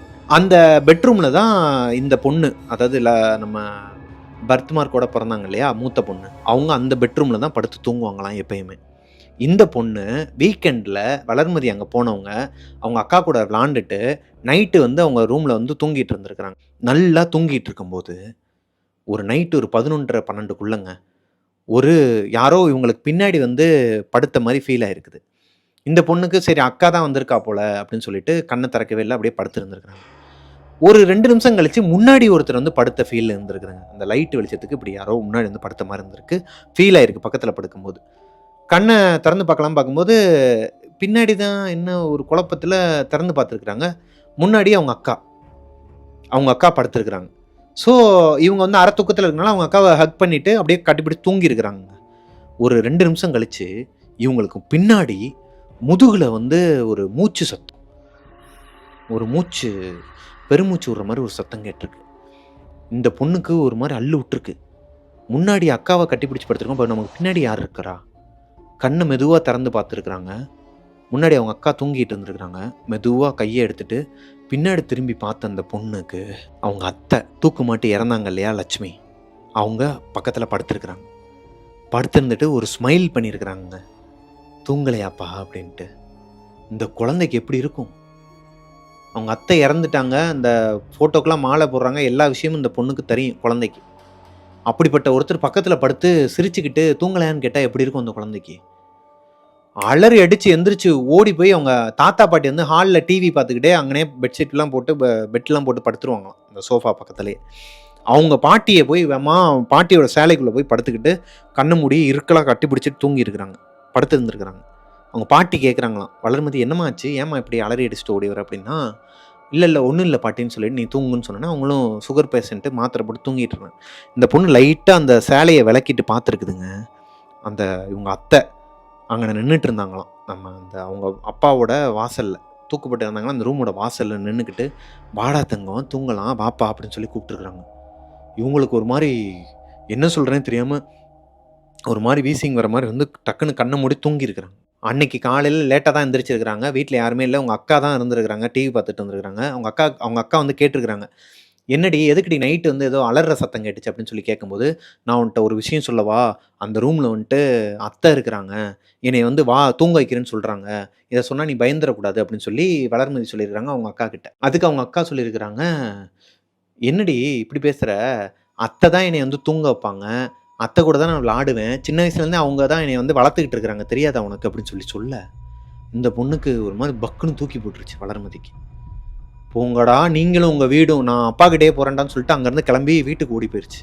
வீட்டுக்கு ஓடி போனதுக்கப்புறமா அவங்க அம்மா கிட்ட போய் சொல்லியிருக்கிறாங்க, அம்மா இந்த மாதிரி நான் ஒரு விஷயம் நடந்துச்சு நைட்டு, நான் அத்தையை பார்த்தேன், நான் அக்காவுமே சொல்கிறா அந்த மாதிரி அக்கா வந்து அத்தை கூட தான் விளாடுவாளாம், அக்காவை வந்து அத்தை தான் வளர்க்குறாங்களான்னு சொன்னதுக்கு அவள் வந்து உன்னை விளையாடுறாம்மா, உன்னை வந்து பயமுறுத்துறா, இதெல்லாம் உண்மை கிடையாது, சும்மா இதெல்லாம் நீ நம்பாத அப்படிங்கிற மாதிரி சிரிச்சுக்கிட்டே சொன்னோன்னே இந்த பொண்ணுக்கும் நம்மளை வந்து பயமுறுத்தி பார்த்துருக்குறாளா அப்போ இருக்குது அவளுக்குன்னு சொல்லிட்டு அடுத்த நாள் என்ன பண்ணியிருக்கிறாங்க, தைரியத்தோடு வந்திருக்கிறாங்க.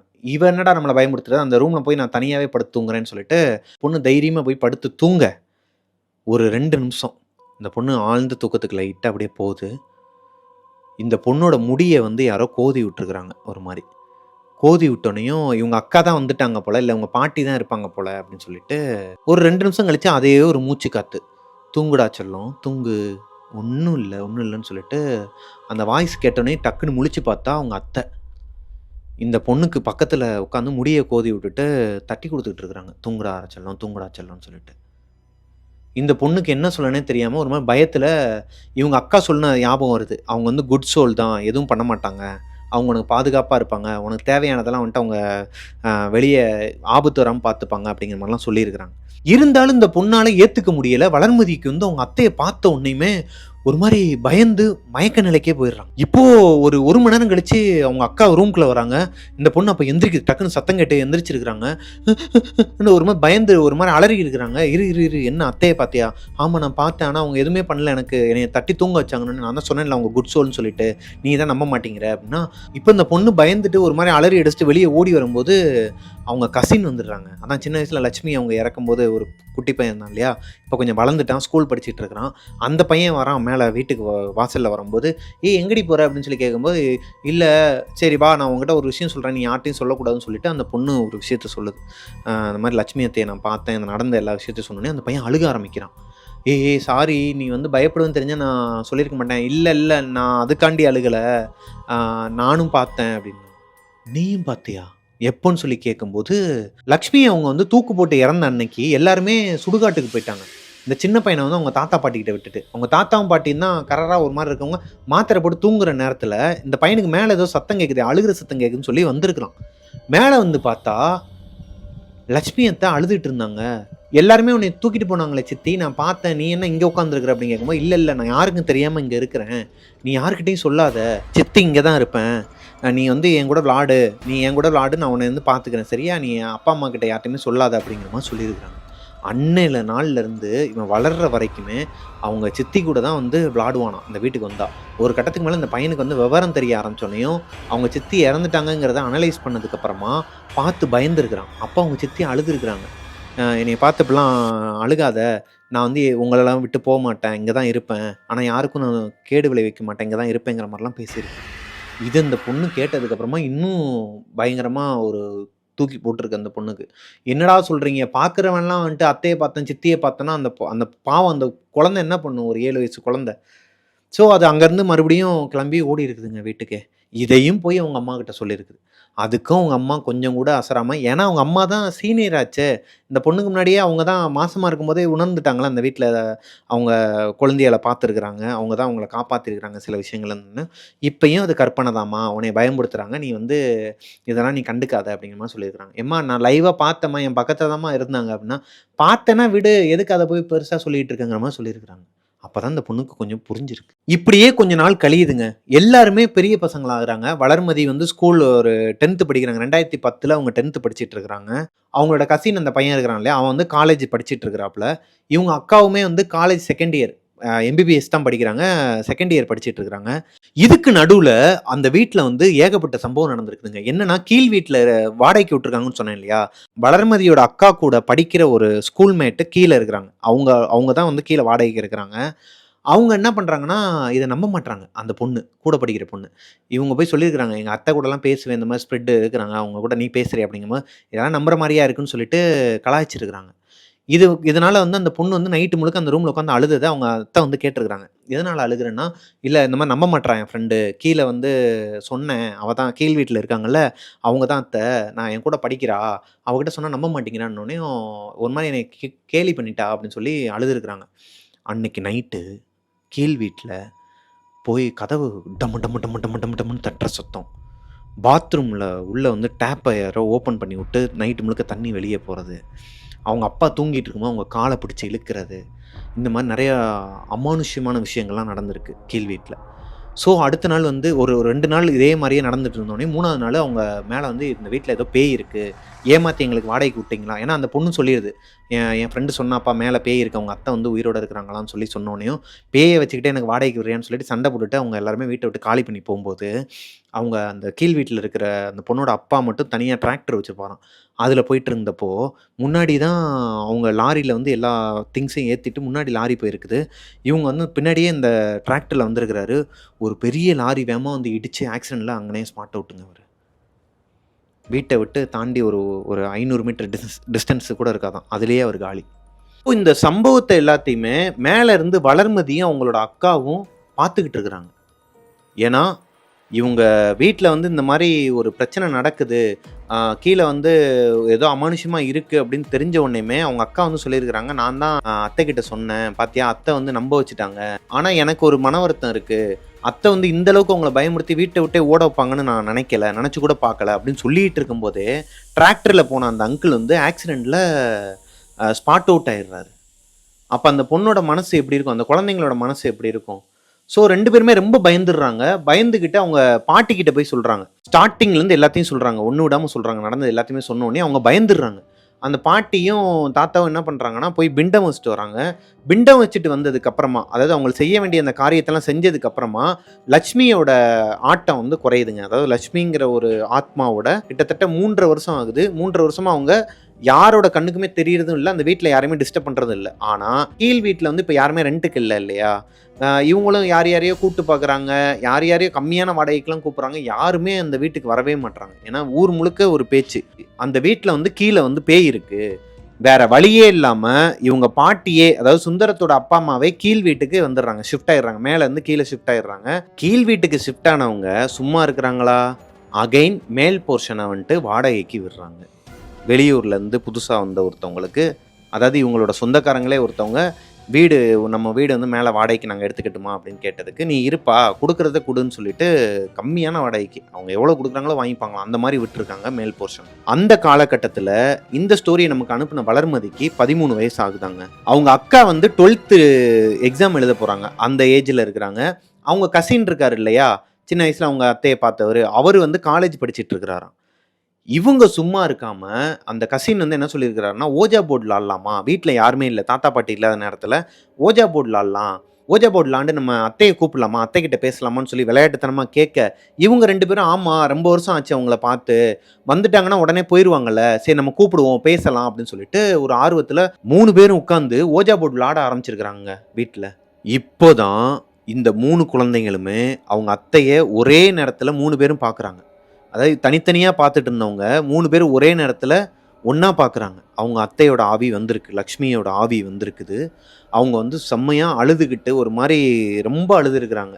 ஆ "என்னை ஏன் வந்து நீங்க அனுப்பிச்சுட்டீங்க? என்னை ஏன் இந்த மாரி பண்ணீங்க?" அப்படின்னு சொல்லிட்டு ஒரு மாரி கோபம் கலந்த அழுகை இருக்கும் இல்லையா? அந்த மாரி அழுக ஆரம்பிச்சிருக்கிறாங்க. இத பார்த்த வளர்மதிக்கு ரொம்ப வருஷம் கழிச்சு அவங்க அந்த ஒரு ஆத்மாவ பார்க்கும்போது பயந்து ஒரு மாரி அலறி அடிச்சுட்டு வெளிய ஓடி போயிருக்கிறாங்க. அந்த நேரத்துக்கே அவங்க தாத்தாவும், பாட்டியும் வெளிய போனவங்க வந்திருக்கிறாங்க வாசல்ல.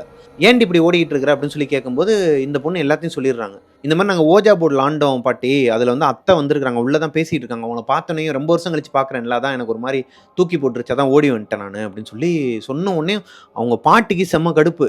ஏன்டா நான் எவ்வளோ இது பண்ணி பிண்டம்லாம் வச்சு அவங்களுக்கு நான் வழி அனுப்பி வச்சுட்டு வந்தா, நோகாம உள்ள கூட்டு வந்து உட்கார வச்சிருக்கீங்கன்னு சொல்லிட்டு, உள்ள போய் ஓஜா போர்ட உடைச்சு, இந்த சம்பவம் நடந்ததுக்கு அப்புறமா வளர்மதி அவங்க வீட்டுக்கு போய் எப்பயும் போல அவங்க அம்மாகிட்ட சொல்ல, "அம்மா இந்த மாரிலாம் நடந்துச்சும்மா. Ouija board விளாண்டோம். அத்தை வந்தாங்க. பாட்டி போய் கிழிச்சு போட்டாங்க.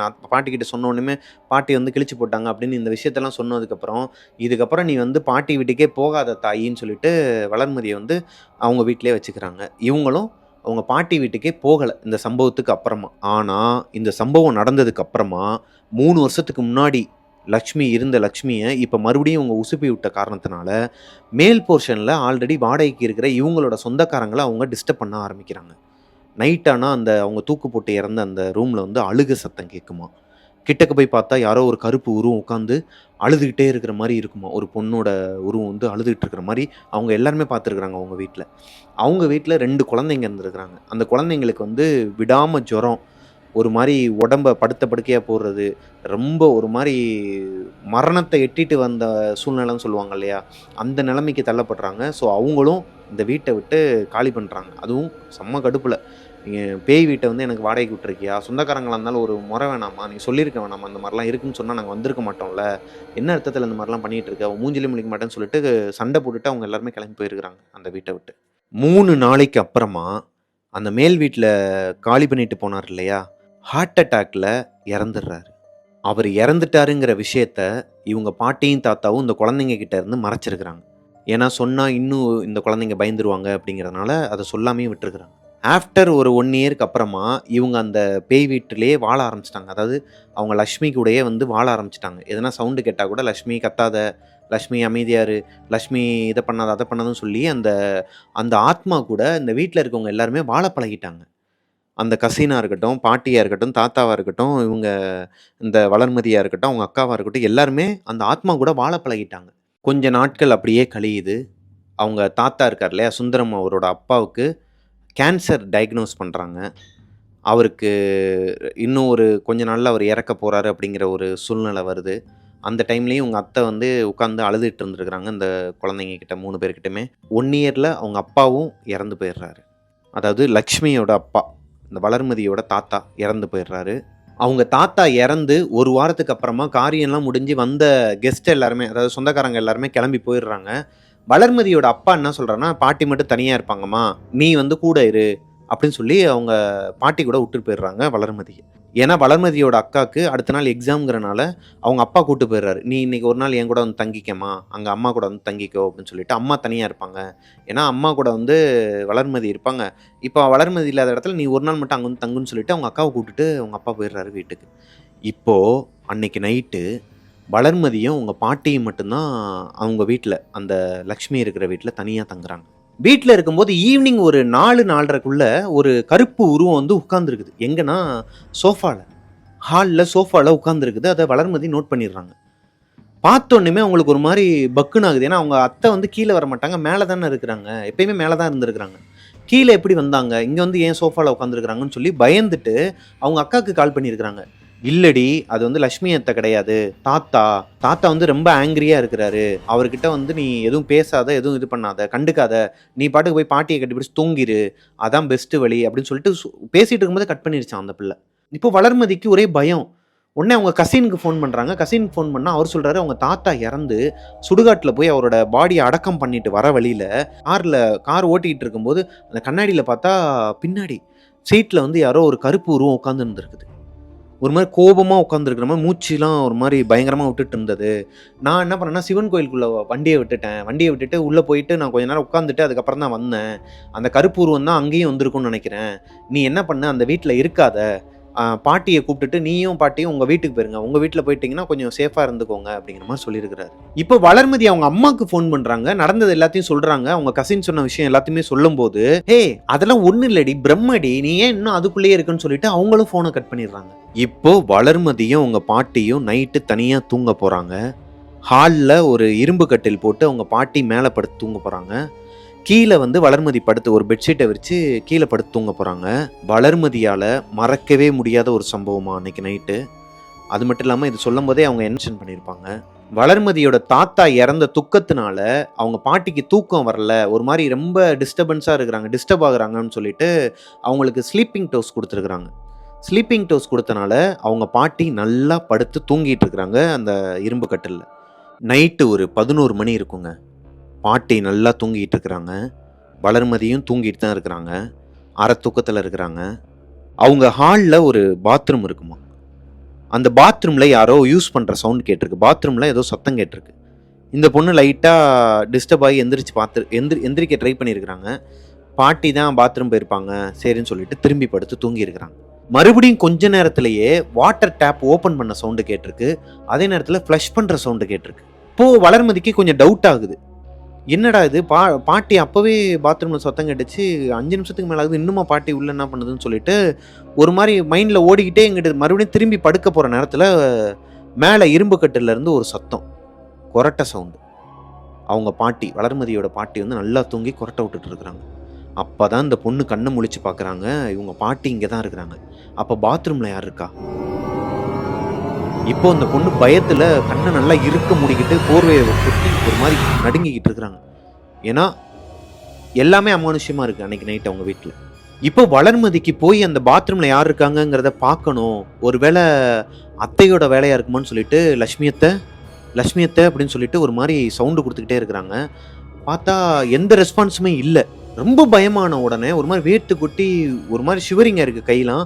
பாட்டியை எழுப்புறதுக்கு ட்ரை பண்ணியிருக்கிறாங்க வளர்மதி. ஏன்னா மேலே இரும்பு கட்டிலுக்கு மேலே கொஞ்சம் எந்திரிச்சு தான் எழுப்பணும் இல்லையா. பாட்டின்னு சொல்லிட்டு உட்காந்துட்டு பாட்டின்னு சொல்லி எழுப்பியிருக்கிறாங்க. அவங்க பாட்டி எந்திரிக்கவே இல்லை. யாரோ ரெஸ்ட் ரூமில் இருக்காங்க பாட்டி அப்படின்னு சொல்லிட்டு இந்த பொண்ணுங்க திரும்பி இருக்குதுங்க. ஏதோ ஒரு உருவம் அந்த ஒரு ஒரு ஃபோர்ஸில் வரும்பாங்க இல்லையா, அந்த பாத்ரூமில் இருந்து வேமா ஒரு செகண்ட் கூட ஆகலையாங்க, டக்குன்னு இந்த பொண்ணுக்கு முன்னாடி வந்து அப்படின்னு இருக்கு. இந்த பொண்ணுக்கு ஒரு மாதிரி அள்ளு விட்டுருக்கு. ஏன்னா அது அவங்க லக்ஷ்மி அத்தை கிடையாது, உங்க தாத்தாவான்னு தெரில. ஏன்னா அந்த உருவமே இல்லாமல் ஒரு மாதிரி கருப்பு உருவமா இருக்குது. அந்த ஒரு மாதிரி அமானுஷ்யமா பண்ணுது, அது மிரட்டுது இந்த பொண்ணை. இந்த பொண்ணுக்கு என்ன பண்றதுன்னே தெரியாம அந்த போர்வையை இழுத்து, ஏன்னா என்ன பண்ண முடியும், வயசானவங்க தூங்கிட்டு இருக்கிறாங்க, அவங்கள விட்டுட்டும் வெளியே போக முடியாது. வேற வழியே இல்லாம போர்வையை இழுத்து பொத்தி தூங்குறதுக்கு ட்ரை பண்ணிட்டு இருக்கிறாங்க வளர்மதி. இந்த பொண்ணுக்கு வந்து எப்பயுமே தூக்கத்துல ஒரு நோய் இருக்குதாங்க. காலை தூக்கி பக்கத்தில் சோஃபா இருந்துச்சுன்னா காலை தூக்கி சோஃபா மேலே போடுவாங்க. கொஞ்ச நேரத்தில் அந்த பொண்ணு தூங்குனதுக்கு அப்புறமா அதே மாதிரி அந்த சோஃபா மேலே காலை தூக்கி போட்டிருக்குதுங்க. யாரோ தட்டி விட்டுருக்குறாங்க. இந்த பொண்ணு தூக்கத்தில் கவனிக்கல, மறுபடியும் சோஃபா மேலே காலை தூக்கி போட்டுருக்கு. மறுபடியும் யாரோ தட்டி விட்டுருக்குறாங்க. இவங்க தாத்தாக்கு இந்த பொண்ணு வந்து சோஃபா மேலே கால் போட்டு இந்த மாதிரி தூங்கும்போது கால் மேலே தூக்கி போட்டால் அவங்க தாத்தா தான் தட்டி விட்டு திட்டு வரோம். இந்த மாதிரிலாம் பண்ணுற வேலை வச்சுக்காத அப்படின்னு சொல்லி ரொம்ப ஹார்ஷாகவே திட்டு வரோம், செல்லமாக திட்டுறது. இப்போ 3வது தடவை காலை மேலே தூக்கி போடும்போது தள்ளி விடுறாங்க யாரோ. அதில் தான் இந்த பொண்ணு தூக்கத்துலேருந்து எந்திரிச்சு என்ன திறக்கலாமா வேணாமா அப்படிங்கிற ஒரு பயத்தில் மெதுவாக கண்ணை திறந்து பார்த்தா இந்த பொண்ணோட கால் 2 ஃப்ளோட்டிங்கில் இருக்குது, அதாவது ஏரில் இருக்குது. பொண்ணுக்கு அதை பார்த்த உடனேயும் கண்ணுலாம் பிதுங்கி பாட்டின்னு சொல்லி கத்துறாங்க. அந்த பாட்டியை சம மட்டங்க, அவங்க நல்லா தூங்கிட்டு இருக்கிறாங்க. ஸோ என்ன பண்ணுறேன்னே தெரில. இந்த பொண்ணு வந்து விண்டோ சைடு பார்த்துருக்குது. இவங்க அருணாத்தையோட உருவம் நின்றுட்டு இருந்திருக்காங்க. இந்த பொண்ணு முதல் முறையாக இந்த பொண்ணே அவங்க அத்தையே கூப்பிட்டுருக்குது அன்றைக்கி நைட்டு. அத்தை என்னை காப்பாற்றுங்க அத்தைன்னு சொன்னோடனையும் அவங்க வந்து இந்த பொண்ணை ரெஸ்கியூ பண்ணிவிட்டு அவங்களே கீழே போட்டிருக்கிறாங்க. என்னங்கிறத நீங்கள் படித்து பாருங்கள். அவங்க தூங்குன்னு சொன்னாலுமே இந்த பொண்ணுக்கு தூக்கம் வர மாட்டேங்குது. வாழ்க்கைலாக்க பார்க்குறாங்க, இவங்க அத்தையை பார்த்துருக்குறாங்க. வாழ்க்கைலாக்க பார்க்குறாங்க, இவங்க அத்தையை பார்த்துக்கிட்டு இப்படியே நைட்டு முழுக்க தூங்காமல் இருந்துட்டு மார்னிங் 6 மணி ஆகுற வரைக்கும் வெயிட் பண்ணிட்டு இருந்துருக்குறாங்க. 6 மணி ஆகுது. அப்போ அந்த சைடு பார்க்குறாங்க, இவங்க அத்தை மடியில் தான் இவங்க படுத்துருக்குறாங்க. பட்டு அங்கனக்குள்ளே அந்த பிளாக் உருவம் நிற்கிது. அந்த கருப்பு உருவம் அங்கே நிற்கிது. நைட் வந்து உஸ்ஸுன்னுச்சு இல்லையா, அந்த உருவம் அங்கே நின்று இந்த பொண்ணையே பார்த்துக்கிட்டு இருந்திருக்கு. 6 மணி ஆன உடனே துண்டை காணும் துணியை காணும்னு சொல்லிட்டு அவங்க பாட்டி எந்திரிக்கிறாங்க. என்னடி இங்கே படுத்துருக்குன்னு சொல்லிட்டு கேட்குறாங்க. இந்த பொண்ணு எந்திரிச்சு, இந்த பொண்ணு எப்போ மயக்கமாச்சுன்னே தெரியலையா, அந்த பிளாக் ஷேடோவை பார்த்துக்கிட்டே தூங்கிட்டு இருந்திருக்காங்க. அவங்க பாட்டி வந்து எழுப்பி விட்டோன்னே ஐயோன்னு சொல்லிட்டு அங்கேருந்து எந்திரிச்சு துண்டை காணும் துணியை காணும்னு சொல்லிட்டு இவங்க வீட்டுக்கு ஓடி போயிடுச்சு இந்த பொண்ணு. இந்த சம்பவம் நடந்ததுக்கு அப்புறமா இந்த பொண்ணு வந்து அவங்க வீட்டு பக்கமே போகலையாம். கொஞ்ச நாளுக்கு அப்புறமா கொஞ்ச நாட்கள்லையே அவங்க பாட்டியும் இதை எக்ஸ்பீரியன்ஸ் பண்ண ஆரம்பிக்கிறாங்க. அந்த கருப்பு உருவத்தோட வீட்டில் வாழ ஆரம்பிக்கிறாங்க. ஐ மீன் அதுக்கு சாப்பாடு போடுறது, அது கூட பேசுறது, இவங்க தனியாக பேசிகிட்டு இருப்பாங்களாம். கேட்டால் இந்த உருவத்துக்கிட்ட தான் பேசிகிட்டு இருக்காங்க, உங்கள் கண்ணுக்கு தெரியலன்னு சொல்லி கேட்பாங்களாம். இதை கவனித்து அவங்க அப்பா, அதாவது நம்ம சுந்தரம் என்ன பண்ணுறாருன்னா, இவங்களுக்கு ஏதோ சைக்காலஜிக்கலாக ஏதோ ப்ராப்ளம் இருக்குது போல், இவங்களுக்கு கொஞ்சம் ட்ரீட்மெண்ட் பண்ணணும்னு சொல்லிட்டு, நீங்கள் தனியாக இருந்தால் இப்படி தான் இருக்கும், நீங்கள் வந்துருங்க நம்ம வீட்டுக்கே வந்துருங்கன்னு சொல்லிட்டு அவங்களையும் கூட்டிட்டு இவங்க வீட்டுக்கு போயிடுறாங்க. அதுக்கப்புறமா அவங்களுக்கு எந்த ப்ராப்ளமும் வரலையாங்க. கொஞ்ச நாளைக்கு அப்புறமா அவங்களோட ஃபேமிலி சுச்சுவேஷன் காரணமாக அந்த வீடை வந்து சேல் பண்ணிடுறாங்க.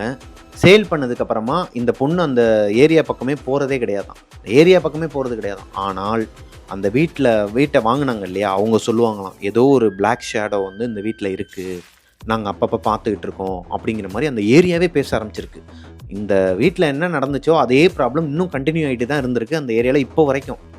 ஆனால் இவங்க வீட்டில் நடந்த அந்த சம்பவத்தை வந்து யாருக்கிட்டையுமே ஷேர் பண்ணவே இல்லையா. இவங்களுக்குள்ளேயே வச்சுக்கிட்டாங்களாம். ஃபஸ்ட்டு இவங்க ஃபேமிலியை தாண்டி வெளியே ஒரு பர்சன் கிட்ட ஷேர் பண்ணது. இந்த வளர்மதி இன்ஸ்டாகிராமில் என்கிட்ட என்ன சொல்கிறாங்க அப்படின்னா, அன்றைக்கி நைட்டு மட்டும் அவங்க அத்தை வரலன்னா இந்த பொண்ணு வந்து உயிரோடே இருந்திருக்க மாட்டாங்களாம். அந்த பிளாக் ஃபிகர் வந்து அவங்க தாத்தாவே கிடையாதான். ஆனால் எதனால் வந்து இந்த பொண்ணு மேலே அவ்வளோ ஆங்க்ரியாக இருந்தது, எதனால் இந்த பொண்ணை வந்து கொல்றதுக்கு ட்ரை பண்ணுச்சு அப்படிங்கிறது இந்த பொண்ணுக்கு தெரியவே இல்லையா. ஏன்னா அவ்வளோ விஷயங்கள் நடந்திருக்கு அன்றைக்கி நைட்டு. இப்போ இவங்க ஃபேமிலியில் யாருமே அந்த வீட்டு சைடு போனதே இல்லையா. 10 வருஷம் அவங்க வீட்டில் நிறைய பேர் பார்ப்பாங்களாம் நம்மளோட ஷோவை. இந்த பொண்ணு பார்த்த உடனே அவங்களோட ஸ்டோரியை நம்மக்கிட்ட ஷேர் பண்ணணும் அப்படின்னு சொல்லி தோணி இருக்கு அவங்களுக்கு. அதனால தான் எனக்கு இன்ஸ்டாகிராமில் அனுப்புறேன்னு சொல்லியிருந்தாங்க. மேபி இயர்ஸுமே கொஞ்சம் மாறுபட்டிருக்கலாம். ஆனால் இந்த கதை வந்து அவங்க சொன்னதை நான் அப்படியே உங்ககிட்ட, நானாக கூட நரேட் பண்ணல, அவங்க சொன்னதை அப்படியே தான் நான் உங்ககிட்ட ஒப்படைச்சிருக்கிறேன். இந்த ஸ்டோரி உங்களுக்கு பிடிச்சிருக்குன்னு நினைக்கிறேன். இந்த ஸ்டோரியை நீங்கள் கண்டிப்பாக உங்களோட டெவில்ஸ் கிச்சனில் சொல்லணும்னா, நாங்கள் எங்கள் வீட்டில் வந்து எல்லாருமே நாங்கள் பார்ப்போம். ஏன்னா இது யாருக்குமே தெரியாது இல்லையா, நாங்கள் தான் அப்படிங்கிறது மென்ஷன் ஆகாதனால நாங்கள் எல்லாருமே வீட்டோட பார்ப்போம். எங்கள் அப்பா எல்லாருக்குமே வந்து இது ரீகால் ஆகும். இந்த ஸ்டோரியை வந்து நீங்கள் உங்களோட டெவில்ஸ் கிச்சனில் சொல்லணும்னா அப்படின்னு சொல்லி அவங்க ரெக்வஸ்ட் பண்ணி கேட்டுக்கிட்டாங்க. அதனால தான் இன்றைக்கி நான் அவங்க சொன்ன ஸ்டோரியை அப்படியே உங்ககிட்ட சொல்லியிருக்கேன். அது மட்டும் இல்லாமல் ஸ்பிரிட்டில் வந்து குட் ஸ்பிரிட்டும் இருக்குது, அதாவது நல்ல பேய்களும் இருக்குது, நல்ல ஆத்மாக்களும் இருக்குது அப்படிங்கிறதுக்கு உதாரணமே எங்கள் அத்தை தான். ஸோ அதை வந்து நீங்கள் உங்கள் டெவில்ஸ் கிச்சனில் வந்து சொல்லுங்கள். நல்ல ஆவிகளும் இருக்குது, நல்ல ஆத்மாக்களும் இருக்குது. அன்றைக்கி மட்டும் அத்தை இல்லைன்னா நான் அன்றைக்கே இறந்துருப்பேன் அப்படிங்கிற மாதிரி சொல்லியிருந்தாங்க. இந்த ஸ்டோரி இதோட முடிவுக்கு வருது. இந்த ஸ்டோரியிலேருந்து உங்களுக்கு என்ன தோணுது அப்படிங்கிறத கீழே கமெண்ட்டில் சொல்லுங்கள். எனக்கு என்ன தோணுச்சு அப்படின்னா, இவங்க சொன்னாங்க இல்லையா, இது சில விஷயங்கள்லாம் நம்மளால் ஏற்றுக்க முடியாத மாதிரி இருக்கும். படத்தில் பார்க்குற மாதிரியே ஒரு மாதிரி கற்பனை கலந்த ஒரு கற்பனை கலந்த நிஜம்பாங்கள, அந்த மாதிரி எனக்கு ஃபீல் ஆச்சு நிறைய இடத்துல. பட்டு நான் இந்த ஸ்டோரி சொல்லிட்டு இருக்கும்போது என்னோடய ஒய்ஃப் வந்து இங்கே தான் உட்காந்துருக்குறாங்க. அவங்க என்ன சொன்னாங்க அப்படின்னா, இப்படிலாம் நடக்கும்பா, நடந்திருக்கு எனக்குமே அப்படின்னு சொல்லிட்டு அவங்க ஒரு ஸ்டோரி சொன்னாங்க. அவங்களோட 12 வயசு வரைக்குமே அவங்க சித்தப்பா வந்து அவங்க வீட்டில் அவங்க கூட தான் விளாண்டுட்டு இருப்பாராம், அங்கே தான் இருப்பாராம். ஆனால் ஒரு கட்டத்துக்கு மேலே தான் அவங்க அப்பா அம்மா வந்து சொல்லுவாங்களாம், இவர் இறந்துட்டாரு அப்படின்னு சொல்லி பேச்சுவார்த்தையில் அவங்க பேசிகிட்டு இருக்கும்போது யாருன்னு சொல்லி எட்டி பார்த்தா, இவர் எங்கே இறந்தார், என் கூட தான் விளாண்டுட்டு இருப்பாரு, சித்தப்பா என் கூட தானே இருக்கிறாரு அப்படிங்கிற மாதிரி சொல்லியிருக்கிறாங்க என்னோடய ஒய்ஃப். ஸோ இது அவங்களோட பாயிண்ட் ஆஃப் வியூவில் என்ன சொல்கிறாங்கன்னா, இந்த மாதிரி இருக்குப்பா, நானே பார்த்துருக்குறேன், சின்ன வயசில் எனக்கும் இந்த மாதிரி இன்சிடெண்ட்லாம் நடந்திருக்கு. ஆனால் இந்த மாதிரி இவ்வளோ பெரிய ஒரு விஷயமா அடுத்தடுத்து அந்த வீட்டில் ஒரு சம்பவம் நடக்குதுன்னா, அதுதான் என்னால் எப்படின்னு தெரில. மேபி அவங்களுக்கு நடந்திருக்கலாம்ல, ஏன்னா நமக்கு நடக்காததா மதனந்தபுரத்தில் நடந்திருக்கும் அப்படின்னு சொல்லி சொன்னாங்க. நம்புகிறவங்க நம்புங்க, நம்பாதவங்க கதையாக பார்த்து ஒரு கோஸ்ட் ஸ்டோரி பார்த்த எஃபெக்ட் இருக்கும்னு நினைக்கிறேன். கிட்டத்தட்ட 1 மணி நேரம் அந்த வீடியோ. 1 மணி நேரத்தில் எடுக்க வேண்டிய இந்த 1 மணி நேரம் நீங்கள் பார்க்குறீங்க. ஆனால் இந்த வீடியோ எடுக்கிறதுக்கு எனக்கு 2.5 மணி நேரம் ஆச்சு. 5 நிமிஷத்துக்கு மேலே என்னால் உட்கார முடியாது. நான் ஆல்ரெடி போன வீடியோலேயே சொல்லியிருப்பேன். அதோட தான் இந்த வீடியோவை நான் கொஞ்சம் கொஞ்சமாக தான் கட் பண்ணி நரேட் பண்ணி இப்போ நீங்கள் பார்த்துருப்பீங்க. ஸோ இந்த வீடியோ உங்களுக்கு பிடிச்சிருந்துச்சு அப்படின்னா வீடியோவை லைக் பண்ணிடுங்க. முக்கியமாக மிஸ்டர் பிரபாகரன் யூடியூப் சேனலை சப்ஸ்கிரைப் பண்ணுங்கள். சப்ஸ்கிரைப் பண்ணாமல் நிறைய பேர் பார்த்துட்டு இருக்கீங்க. அப்படி பார்த்தீங்க அப்படின்னா நான் இவ்வளோ எஃபர்ட் போடுறதுக்கு எனக்கு அடுத்து ஒரு இதே இருக்காது, எனர்ஜியே இருக்காது. நீங்கள் சப்ஸ்கிரைப் பண்ணிவிட்டு லைக் பண்ணிவிட்டு கீழே கமெண்ட் பண்ணுறதுல தான் எனக்கு ஒரு எனர்ஜியே கிடைக்கும். ஸோ எல்லாத்தையுமே நீங்கள் பண்ணிடுங்க. ஸோ நெக்ஸ்ட் ஸ்டோரியில் மீட் பண்ணலாம் கோஸ்டீஸ். பாய்.